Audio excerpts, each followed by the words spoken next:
समय और धैर्य। एक साधु था, वह रोज घाट के किनारे बैठकर चिल्लाया करता था, जो चाहोगे सो पाओगे, जो चाहोगे सो पाओगे। बहुत से लोग वहां से गुजरते थे, पर कोई भी उसकी बात पर ध्यान नहीं देता था और सब उसे एक पागल आदमी समझते थे।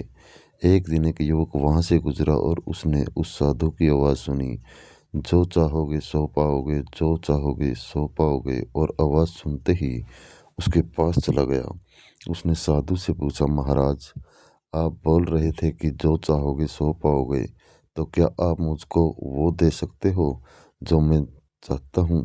साधु उसकी बात को सुनकर बोला, हाँ बेटा, तुम जो कुछ भी चाहता है मैं उसे जरूर दूंगा, बस तुम्हें मेरी बात माननी होगी। लेकिन पहले ये तो बताओ कि तुम्हें आखिर चाहिए क्या?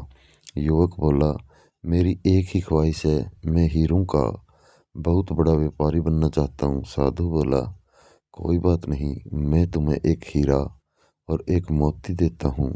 उससे तुम जितने भी हीरे मोती बनाना चाहोगे बना पाओगे। और ऐसा कहते हुए साधु ने अपना हाथ आदमी की हथेली पर रखते हुए कहा, पुत्र, मैं तुम्हें दुनिया का सबसे अनमोल हीरा दे रहा हूँ। लोग इसे समय कहते हैं।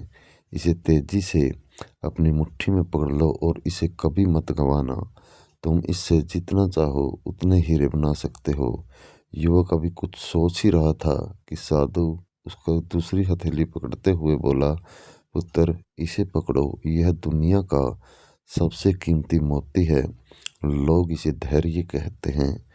जब कभी समय देने के बावजूद परिणाम न मिले तो इस कीमती मोती को धारण कर लेना। याद रखना, जिसके पास ये मोती है वह दुनिया में कुछ भी प्राप्त कर सकता है। युवक गंभीरता से साधु की बातों पर विचार करता है और निश्चय करता है कि आज से वह कभी अपना समय बर्बाद नहीं करेगा और हमेशा धैर्य से काम लेगा।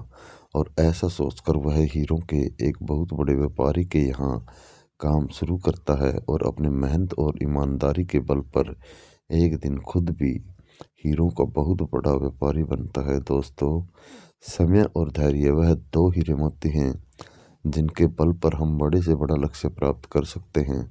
अतः जरूरी है कि हम अपने कीमती समय को बर्बाद न करें और अपनी मंजिल तक पहुंचने के लिए धैर्य से काम लें। दोस्तों, ऐसी ही मोटिवेशनल कहानी सुनने के लिए हमारे चैनल को सब्सक्राइब करें और बेल आइकन को प्रेस कर लें, ताकि आगे आने वाली वीडियो का नोटिफिकेशन आपको मिलता रहे।